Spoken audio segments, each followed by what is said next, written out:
Hi friends, welcome to Rajani express. ನಾನು Rajani. Actually ಇವತ್ತು ದರ್ಶನ್ ಅವ್ರದ್ದು ಕೋರ್ಟಲ್ಲಿ ಕೇಸ್ ಇತ್ತು. ಏನಾಯಿತು ಇವತ್ತು ಕೇಸು ಅಂತ ಯೋಚನೆ ಮಾಡ್ತಿರೋರಿಗೆ ಇಲ್ಲಿದೆ ಉತ್ತರ.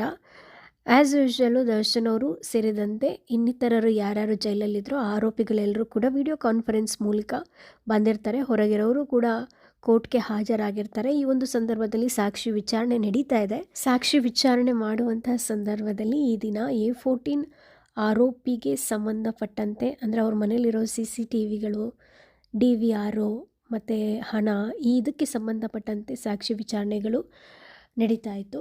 ಅದ್ರ ಜೊತೆಗೆ ಇದೇ ಕೊಲೆ ಪ್ರಕರಣದ ತನಿಖಾಧಿಕಾರಿಯ ವಿರುದ್ಧ ಸುಳ್ಳು ಸಾಕ್ಷಿ ಸೃಷ್ಟಿಸಿದ ಆರೋಪದ ಅಡಿ ವಕೀಲರು ಸೆಷನ್ಸ್ ಕೋರ್ಟ್ಗೆ ಅರ್ಜಿ ಸಲ್ಲಿಕೆ ಮಾಡಿದರು. ತನಿಖಾಧಿಕಾರಿ ಗಿರೀಶ್ ನಾಯಕ್ರನ್ನು 18ನೇ ಆರೋಪಿಯಾಗಿ ಮಾಡುವಂತೆ ಅರ್ಜಿಯಲ್ಲಿ ಮನವಿ ಮಾಡಿದರು. CRPC 310 ಮತ್ತು 319 ಅಡಿಯಲ್ಲಿ ಸಲ್ಲಿಕೆ ಮಾಡಿದಂತಹ ಅರ್ಜಿಗೆ ಇಂದು ಪ್ರಾಸಿಕ್ಯೂಷನ್ ಅವರು ಆಕ್ಷೇಪಣೆಯನ್ನು ಸಲ್ಲಿಕೆ ಮಾಡಿದರು. ಇದೇ ವೇಳೆ ತನಿಖಾಧಿಕಾರಿ ಗಿರೀಶ್ ನಾಯಕ್ಗೆ ಅವರ ಮೇಲಿರುವಂತಹ ಒಂದು ಆರೋಪದ ಸಂಬಂಧ ಉತ್ತರ ನೀಡುವಂತೆ 57ನೇ ಸೆಷನ್ಸ್ ಕೋರ್ಟ್ ನೋಟಿಸ್ ಜಾರಿ ಮಾಡಿ ಅರ್ಜಿ ವಿಚಾರಣೆಯನ್ನು ನಾಳೆಗೆ ಮುಂದೂಡಿಕೆ ಮಾಡಿದೆ. ಹೌದು, ನಾಳೆನೂ ಕೂಡ ಕಂಟಿನ್ಯೂ ಆಗುತ್ತೆ ಕೇಸು. ನಾಳೆ ಏನಾಗುತ್ತೆ ನನಗೆ ಗೊತ್ತಾದಷ್ಟು ತಿಳ್ಕೊಂಡು ಮತ್ತೆ ನಾನು ಇನ್ನೊಂದು ವಿಡಿಯೋ ಮಾಡಿ ಹಾಕ್ತೀನಿ. ಎನಿವೆ, ಇದಾಯಿತು ಈ ಕ್ಷಣದ ಅಪ್ಡೇಟ್ಸ್. ಈ ಕುರಿತು ನಿಮ್ಮ ಅನಿಸಿಕೆ ಅಭಿಪ್ರಾಯಗಳನ್ನ ತಪ್ಪದೆ ಕಮೆಂಟ್ ಬಾಕ್ಸಲ್ಲಿ ಕಾಮೆಂಟ್ ಮಾಡಿ ತಿಳಿಸಿ.